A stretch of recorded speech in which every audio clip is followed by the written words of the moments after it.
अनिजा classes में आपका स्वागत है। इस सीरीज में हम लोग कहानी के माध्यम से हिंदी पढ़ने का अभ्यास कर रहे हैं और मात्राओं को सीख रहे हैं।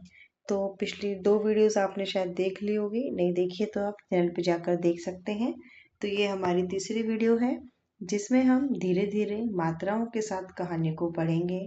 कहानी को पढ़ने का फ़ायदा ये रहेगा कि आपको पढ़ने में मज़ा भी आएगा और आपको समझ भी आएगा, यानी कि आपको बोरिंग नहीं लगेगा। तो चलिए शुरू करते हैं। एक बार की बात है, कबूतरों का एक झुंड था। अपने राजा के साथ वह भोजन की तलाश में इधर उधर उड़ता रहता था।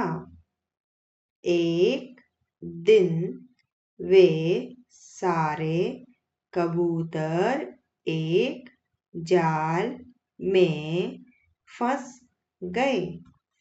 उन्होंने जाल से छूटने की बहुत कोशिश की, लेकिन उन्हें सफलता नहीं मिली। कबूतरों के राजा के मन में एक विचार आया। उसने सारे कबूतरों से कहा कि अगर वे सभी एक साथ उड़ने के लिए बल लगाएं तो वे जाल को साथ में लेकर उड़ सकते हैं। सारे कबूतरों ने उसकी बात मानी और पूरा बल लगाकर जाल को साथ ले उड़े। तो एक कहानी थी जिसका नाम है एकता में ही बल है। इसको हम थोड़ा जल्दी जल्दी पढ़ते हैं। अब एक बार की बात है, कबूतरों का एक झुंड था। अपने राजा के साथ वह भोजन की तलाश में इधर उधर उड़ता रहता था। एक दिन वह सारे कबूतर एक जाल में फंस गए। उन्होंने जाल से छूटने की बहुत कोशिश की, लेकिन उन्हें सफलता नहीं मिली। कबूतरों के राजा के मन में एक विचार आया।